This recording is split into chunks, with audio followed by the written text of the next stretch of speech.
Ini kita berpikir melakukan satu perbuatan, satu amal kebajikan, kita merasa mendapatkan pahala.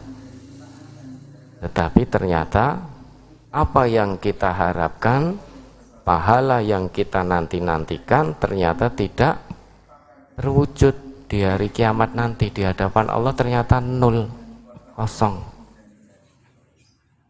Karena yang namanya agama itu, pahala dari Allah itu laisa bi amaniyikum wala amani ahlil kitab. Dalam Quran surah Al-Nisa kan disebutkan seperti itu. Coba diingat itu Mas, Quran surah An-Nisa surah keempat ayat berapa itu? 123 atau berapa itu? Yang namanya pahala kebaikan itu tolak ukurnya jelas, agama tolak ukurnya jelas. Benar, 123. Quran surat An-Nisa surat keempat ayat 123.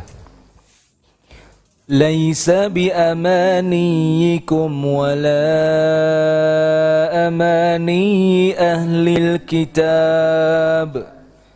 Man ya'mal su'an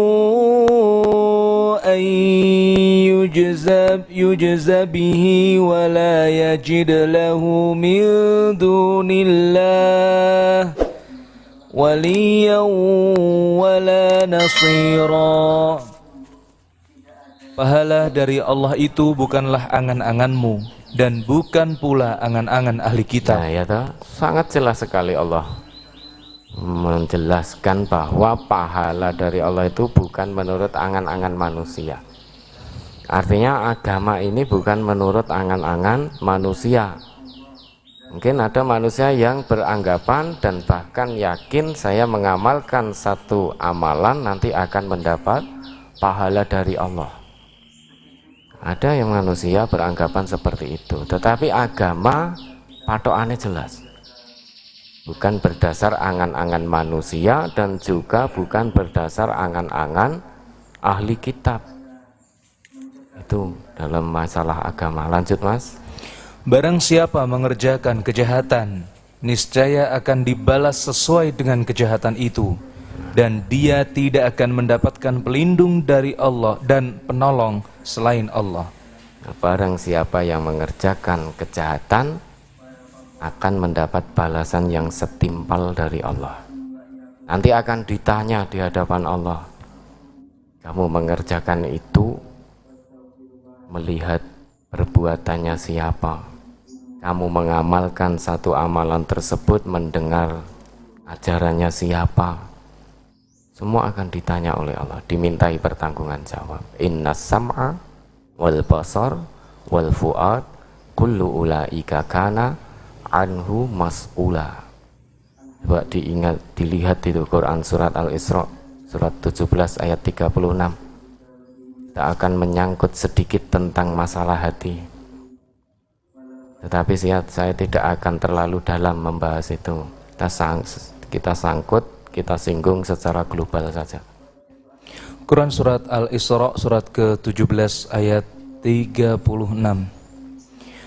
وَلَا تَقْفُ مَا لَيْسَ لَكَ بِهِ عِلْمٌ إِنَّ السَّمْعَ وَالْبَصَرَ وَالْفُؤَادَ كُلُّ أُولَئِكَ كَانَ عَنْهُ مَسْئُولًا. Dan janganlah kamu mengikuti sesuatu yang tidak kamu ketahui, karena pendengaran, penglihatan, dan hati nurani semua itu akan diminta pertanggungjawabannya. Wala taqfu ma laysa laka bihi ilm. Jangan kamu mengikuti atau melakukan satu perbuatan yang kamu sendiri belum tahu ilmunya. Jangan kamu mengajarkan, jangan kamu mengucapkan sesuatu yang kamu sendiri belum tahu ilmunya. Jangan ngarang dalam masalah agama. Karena apa? Innas sam'a, pendengaran nanti kita akan ditanya oleh Allah, dimintai pertanggungan jawab oleh Allah. Wal basar, penglihatan, itu juga akan ditanya oleh Allah. Kamu diberi mata oleh Allah, kita dikaruniai penglihatan oleh Allah ini digunakan untuk apa? Semua akan dimintai pertanggungan jawab. Wal fuad, dan juga hati nurani.